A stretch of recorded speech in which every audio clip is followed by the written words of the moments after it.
रामकृष्ण हरी विठ्ठल केशवा गोविंद माधवा, रामकृष्ण हरी विठ्ठल केशवा गोविंद माधवा. आपल्या आमच्या डोईफोडे परिवाराच्या माध्यमात एक दुःखद बातमी घडली. आमची बाळी मावशी जी आहे 4 नंबर, माझ्या ह्या थोरल्या आईची 4 नंबर बहीण, ती अचानकच स्वर्गवास झाला. त्यानिमित्तानं आता मला आजचा 6वा दिवस आहे. 6वा दिवस, अजून 7-8 दिवस आहे. 13 दिवसाचा तो दुखवट आहे. त्यानिमित्त आमची गंगू मावशी आलेली आहे. रामकृष्ण आई थोरल्या रामकृष्ण. तर आमच्या या गंगू मावशीला असा प्रश्न पडला की माझी मोठी बहीण मला नाही भेटली. तर बोलतो ठीक आहे, एक दिवस वेळ काढून आम्ही आमच्या कांदिवलीच्या थोरल्याकडे आलेलो आहे. ठाईच बैसुनी करा एक चित्त आवडे अनंत रामकृष्ण हरी. रामकृष्ण नाही, रामकृष्ण हरी. बघा रामकृष्ण हरी.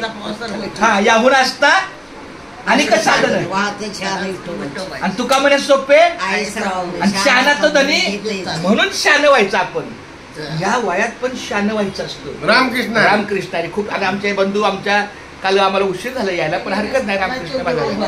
बरं, चंद्रकांत भेटलं, तुला कसं वाटलं? एकदम आनंद प्रसन्न वाटलं. प्रसन्न. साधू संत येते घरा रोजची दिवाळी धन्य आज दिन झाले संत. माझी आई भेटली म्हणजे मला खरं आहे. रामकृष्ण हरी. धन्य आज दिन झाले संतांचे दर्शन, झाली पापा तापा तुटी, दैन्य गेले उठा उठी, झाले समाधान पायी विसर. आणि तुका म्हणे आले घरात तोची मग. त्यामुळे खूप छान. धन्यवाद माऊली. रामकृष्ण हरी. माझ्या पांडुरंगाच्या चरणी मी प्रार्थना करतो आमच्या जयवंत माऊलीला आरोग्यदायी लाभो. पण त्यांच्या मुखात रामकृष्ण हरी आहे. फक्त एक पंढरीची वारी आहे माझ्या द्वारी, आणि काही तीर्थव्रत. आईचा वारीचा वारसा तुमच्याकडे यावा अशी माझी पांडुरंगाची इच्छा आहे. बघू काय होईल. रामकृष्ण हरी. काय